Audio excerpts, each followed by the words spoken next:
سوال number 3، novel کسے کہتے ہیں؟ ناول ایک ایسا نثری قصہ ہے جس میں ہماری حقیقی زندگی کا عکس نظر آتا ہے، یا ایک ایسا آئینہ ہے جس میں ہماری امنگیں اور آرزوئیں جھلکتی ہیں، جس میں یہ بتایا جاتا ہے کہ ہمارے سامنے کیا مشکلیں پیش آتی ہیں اور ہم ان پر کس طرح قابو پاتے ہیں۔ ناول اطالوی زبان کا لفظ ناویلا سے نکلا ہے۔ اس کے معنی ہے نیا۔ یہ نام اس لیے رکھا گیا کہ ناول ایک نئی چیز تھی۔ اردو میں ناول انگریزی ادب کے راستے سے آیا۔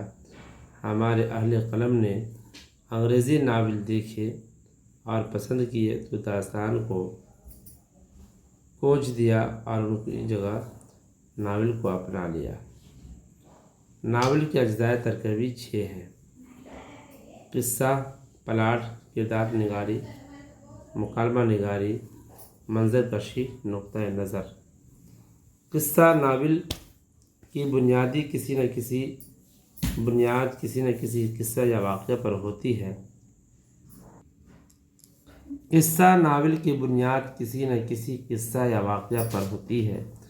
ناول میں قصہ بلکہ قصہ پن نہ ہو تو اس میں دلچسپی ہی نہیں رہتی۔ ناول وجود میں ہی اس طرح آتا ہے کہ کوئی واقعہ وجود میں آیا اور اسے لکھ دیا گیا۔ پلاٹ: ناول میں ایک کے بعد ایک واقعات پیش آتے رہتے ہیں جنہیں ناول نگاری سلیقے کے ساتھ ایک لڑی میں پرو دیتا ہے۔ واقعات کے اس لڑی کا نام پلاٹ ہے۔ کردار نگاری: ناول میں مسلسل عمل ہوتا ہے، ایک کے بعد ایک واقعہ پیش آتے ہیں اور یہ واقعہ افراد کے ذریعے بھی پیش آتے ہیں۔ ان افراد کو کردار کہتے ہیں اور کرداروں کی پیشکش کردار نگاری کہلاتی ہے۔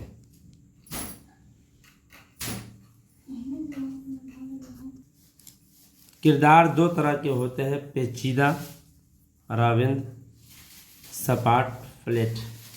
مکالمہ نگاری کردار کو جاننے اور سمجھنے کا سب سے اچھا ذریعہ ہے۔ وہ بات چیت ہے جو کردار آپس میں کرتے ہیں، یہ گفتگو مکالمہ کہلاتی ہے۔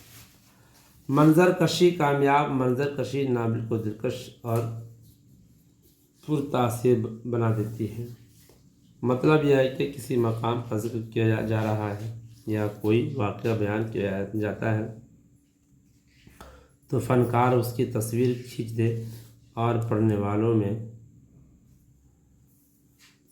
جو کہ وہ خود جائے واردات ہے اور اپنی آنکھوں سے دیکھ رہا ہے۔ نقطۂ نظر: ہر فنکار کا اپنا نقطۂ نظر ہوتا ہے اور اس کی ہر تخلیق میں کار فرما رہتا ہے، لیکن کسی ناول میں نقطۂ نظر بہت واضح اور نمایاں ہو جائے تو ناول کے حسن میں کمی آ جاتی ہے۔